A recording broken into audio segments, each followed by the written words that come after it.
לעשות כדי לקרב את הגליל והנגב למרכז. סוף סוף לחבר את כל הארץ.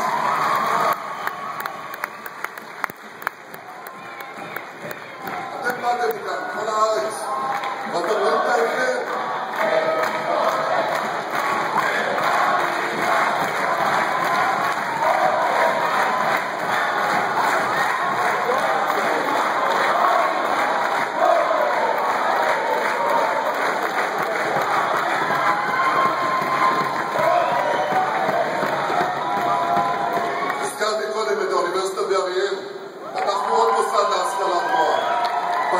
ספר לרפואה בצפת, ואנחנו מעבירים את בסיסי צה"ל לנגב. לא רק שאנחנו מחברים את הצפון והדרום, אנחנו מפתחים את הצפון והדרום. לפני 4 שנים,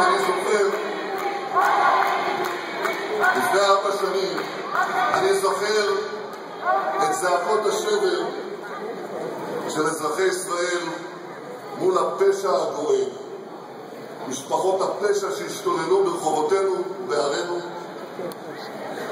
וטיפלנו במשפחות הפשע וחיזקנו את הביטחון האישי לאזרחי ישראל, ועשינו דבר נוסף, וזה שמעתם, אני שמעתי לאחרונה. זה לקח לנו זמן לארגן את זה, אבל רק לפני שנה ביקרתי באילת, שוחחתי עם תושבים בשכונות הוותיקות. הם אמרו לי, ראש הממשלה, תעזור לנו. יש כאן שיטפון שעולה ועולה ועולה של מסתננים בלתי חוקיים שפשוט עוברים דרך הגבול, באים ברגל, נכנסים לאילת, נכנסים לערד, נכנסים לבאר שבע, והגל עלה ועלה והגיע לתל אביב והמשיך הלאה. ואני אומר לכם שאם לא היינו עוצרים את זה, אם לא היינו מטפלים בזה, לא היה עתיד למדינת היהודים. ואני אמרתי לאותם אנשים, אותם אמהות ואבות, שאמרו לי שהם מפחדים לשלוח את הילדים שלהם לרחוב, אמרתי להם, אנחנו נעצור את זה בשתי דרכים. קודם נבלום ואחר כך נוציא. בנינו גדר, חוקקנו חוקים, בנינו מתקני שהייה. ואני רוצה לספר לכם מה קרה.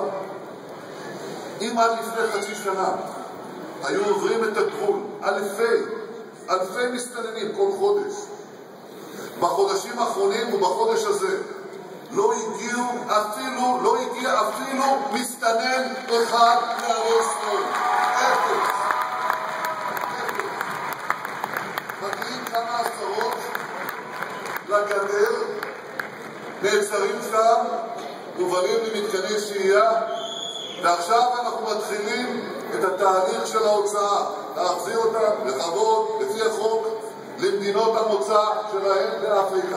אנחנו שומרים על מדינת ישראל. ונמשיך.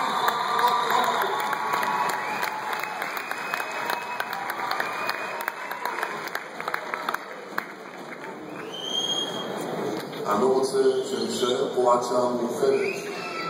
אז אני לא מונה את כל ההישגים של הממשלה. הם כל כך רבים. כל כך הרבה עשייה. אבל יש דבר אחד נוסף. תודה גם למטולה ממני. תודה לכם. תודה לכם. יש דבר אחד נוסף שהתחייבתי לעשות אותו לפני 4 שנים, ואני נרגש לספר לכם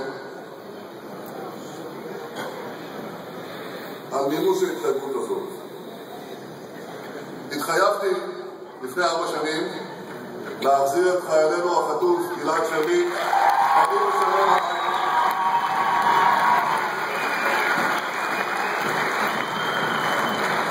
אני לא אשכח את הרגע שבו נחת המסוק וטבע שמטוס נפתח, וגלעד יצא, ואז אמרתי לו מה שכל העם הרגיש באותו רגע: גלעד, כמה טוב שבאת הביתה.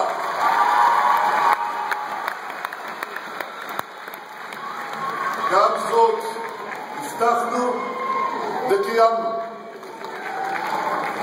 לכן ידידיי, עשינו יחד עם הנבחרת הנפלאה הזאת כאן, עשינו יחד דברים גדולים מאוד, הרבה דברים גדולים במדינת ישראל. והיום אנחנו באים לבקש מאזרחי ישראל לתת לנו מנדט מחודש כדי להמשיך במשימה. כי יש לנו עוד הרבה מאוד מה לעשות. בראש ובראשונה, אנחנו חייבים לעצור את תוכנית הגרעין של איראן. והזמן לכך הולך ומתקצר. זאת המשימה הראשונה שלי כראש ממשלת ישראל. בקדנציה הבאה נמשיך לבנות את הכוח ההגנתי וההתקפי של צה"ל, ונשלים את כיסויה של מדינת ישראל כולה בכיפות ברזל ובמערכות אחרות נגד טילים.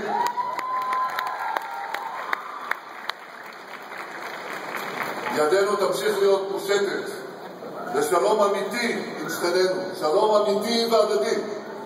ובד בבד נמשיך לעמוד על האינטרסים החיוניים של מדינת ישראל, אני אומר לכם, מול כל הלחצים. נמשיך לנהוג, נמשיך להנהיג את מדינת ישראל באחריות כלכלית, ונייצר עוד מאות אלפי מקומות עבודה. כי רק אם יש לנו כלכלה חזקה, אנחנו יכולים לדאוג לביטחון, לחינוך, לבריאות, לתרבות, לכל שאר הדברים שאנחנו צריכים לדאוג להם רק עם כלכלה חזקה. ואנחנו יודעים לדאוג לכלכלה חזקה, הוכחנו זאת. ואני רוצה לומר לכם, יש דבר נוסף שעדיין לא פתרנו אותו. יש דבר אחד. כחלון, אתה פה? כחלון, היי משה. כפי שפתרנו, כפי שהורדנו והפחתנו את מחירי הסלולרי, כך אנחנו נפחית את מחירי הדיור.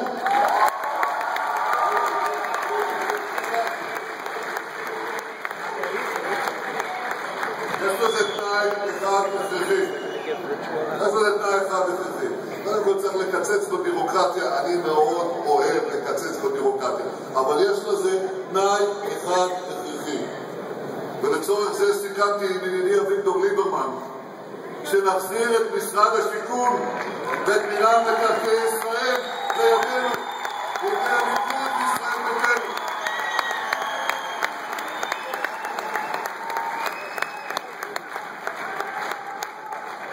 זה לא יהיה בידיים סקטוריאליות, זה צריך לשרת את כל אזרחי ישראל. וכמו בנושאים רבים אחרים, ככל שרשימת הליכוד וישראל ביתנו תהיה גדולה יותר ותהיה תלויה פחות במפלגות סקטוריאליות, כך נוכל להביא הישגים טובים יותר לכל אזרחי מדינת ישראל.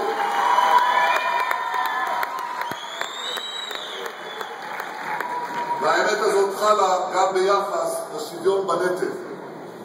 המצב שבו נטל השירות, ואני מוסיף גם נטל העבודה, אינו מתחלק בצורה שווה יותר בין אזרחי ישראל, המצב הזה אינו יכול להימשך עוד. ואנחנו חייבים לשנות אותו. לשנות אותו בדרך אחראית, בדרך אמיתית. וגם כאן, ככל שרשימת הליכוד ישראל ביתנו תהיה גדולה יותר, כך נוכל להביא תוצאות טובות יותר. ואותו הדבר בדיוק חל גם על השינויים הנדרשים בשיטת הממשל. הדיור, השוויון בנטל והממשל צריך רשימה גדולה של הליכוד וישראל ביתנו.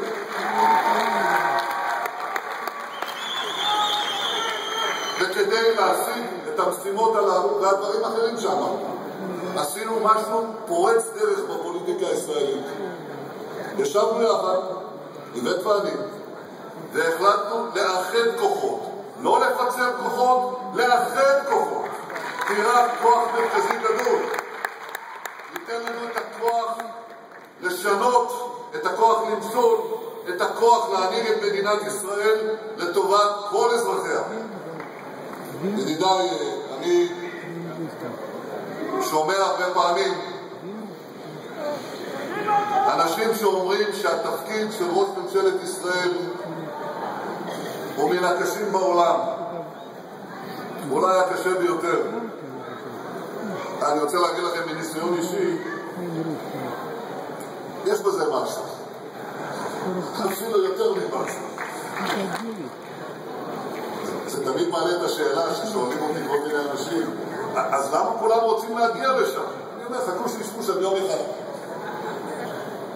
זה תפקיד קשה, הוא מאתגר. אין מדינה מאותגרת יותר, אין מדינה מאוימת יותר, אין מדינה שיש בה כוחות יצירה, כוחות חיים גדולים יותר במדינת ישראל. אבל כדי שניתן יהיה לנווט את ישראל ביעילות מול כל האתגרים שלפנינו, מול הסערות הגדולות שפוקדות את האזור ואת העולם כולו, קברניט המדינה, ראש הממשלה, הוא לא צריך לעמוד על סירה קטנה, הוא צריך לעמוד על סיפון של נושאת מטוסים גדולה. וזה החיבור בינינו. כי מדינת ישראל ניצבת לפני אתגרים עצומים, אני חייב להגיד לכם את זה ביושר, ערב הבחירות. איראן עדיין מתקדמת בתוכנית הגרעין שלה. בחיזבאללה ובחמאס מסיימים בכלים. האסלאם הקיצוני סופף את האזור וממוטט משטר אחר משטר, ויש שאומרים מול הגל הגואה הזה, יש כאלה שמעדיפים להרים ידיים, לוותר, להניף דגל לבן. לא אנחנו, לא אנחנו. אנחנו מרימים דגל אחר. אנחנו מניפים יחד דגל כחול לבן. דגל כחול לבן, ובליבו מגן דוד גדול. יחד נניף את דגלנו, יחד נביא את ניצחוננו, יחד נבטיח את עתיד ילדינו. בהצלחה לכולנו ולעם ישראל, לניצחון בבחירות. תודה רבה.